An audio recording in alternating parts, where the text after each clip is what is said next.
E se eu te disser que a madrasta da Branca de Neve era, na verdade, a mãe dela? Na versão original dos Contos de Fada, tanto a história da Branca de Neve como, por exemplo, João e Maria, não era a madrasta, era a própria mãe. Só que, na hora de registrar o conto de fada, os irmãos Grimm mudaram esse detalhe. E por que eles mudaram esse detalhe? Por causa da santificação da figura materna, até hoje.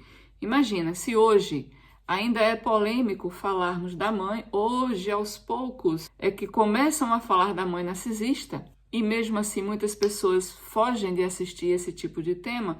Imagine lá para os idos de 1800, mais ou menos, quando os irmãos Grimm registraram esses contos. Então era inconcebível que uma mãe pudesse ter defeitos, que uma mãe pudesse ser dura, cruel, invejosa, destrutiva. Inconcebível. A mãe era vista como uma figura sagrada, intocável, perfeita, venerável. Então, para não chocar, eles trocaram a mãe pela figura da madrasta. A verdade é que essa madrasta era só uma máscara.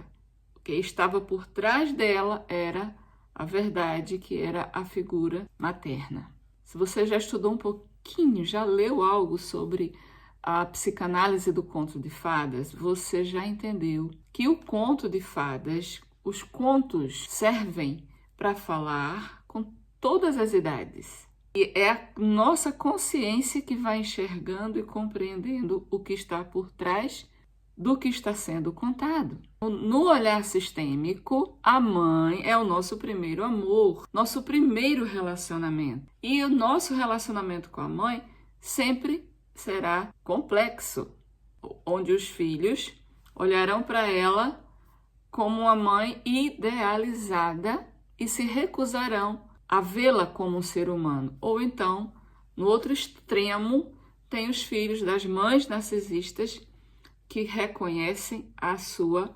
crueldade. O conto de fadas revela apenas essa dualidade, essa ambivalência de olhares para a mãe.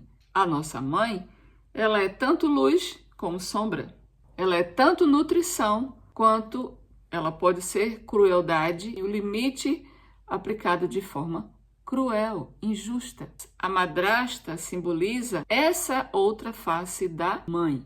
Sabe, gente, eu atendi uma mulher que acessou uma ferida tão antiga e tão profunda dentro dela, e ela chorava tanto, que depois que ela conseguiu se recompor, conseguiu botar toda a sua dor para fora, ela falou assim: dentro de mim é como se o meu inconsciente se recusasse a admitir que eu carregava essa ferida em relação à minha mãe, porque na minha mente era pecado sentir raiva da minha mãe.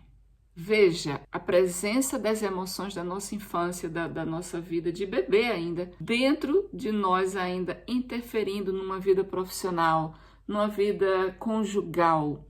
Veja como o que é contado no conto de fada de forma lúdica é verdadeiro dentro de nós. Trazendo para a nossa mãe, ela é um ser real, um ser humano.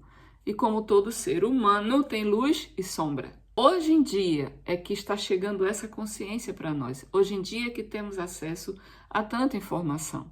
Mas antigamente não existia isso.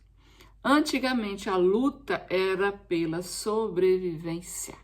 O dever que os nossos antepassados tinham antes era manter a criança viva. E que a nossa mãe não recebeu instruções. Não sabemos como foi que a vida chegou para ela. Então, a madrasta é, na verdade, a mãe narcisista. A mãe que tem como características narcisistas inveja da filha. A mãe que jamais elogia a beleza da filha. A mãe que jamais aceita a beleza da filha. A mãe que jamais reconhece os talentos da filha.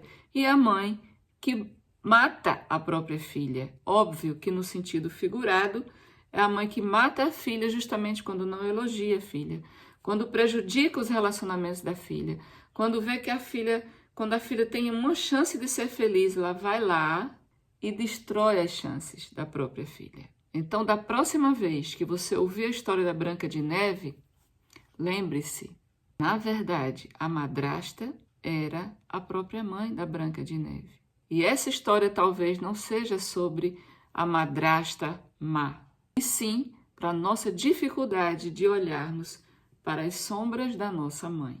Outro exemplo que eu lembrei agora é que eu também trabalho com análise de desenho sistêmico. E a minha cliente desenhou a mãe, o rosto da mãe, gente. As sobrancelhas arqueadas, um olhar muito, muito agressivo, com muita ira no rosto da mãe. E eu, além de interpretar o óbvio, que tinha muita ira naquela mãe, eu levei para o meu grupo de estudos e todo mundo entendeu e viu o desenho, menos ela, menos a minha cliente. Ela falou, não, Ru, de forma alguma, minha mãe era um doce de pessoa. Entende, gente? Como a gente se nega a ver o lado sombrio da nossa mãe e a gente passa uma vida se sabotando. Então, esse vídeo tem o objetivo, não é de você ficar contra a sua mãe, não. É promover a verdade na sua alma. Jesus falou, a verdade liberta. Então, vamos olhar para a verdade. A nossa mãe fez o melhor que ela pôde, mas ela tem sombras. E essas sombras passaram para nós e a gente precisa olhar agora para a verdade da nossa alma, nos livrando da ilusão de perfeição que nos machuca tanto. A perfeição que a gente cobra da gente e só nos faz sofrer porque é inatingível e nos atrapalha. Caso você precise de ajuda, basta você enviar um direct para mim para agendarmos o seu horário de começo de olhar para dentro de você e se liberar dessas sombras.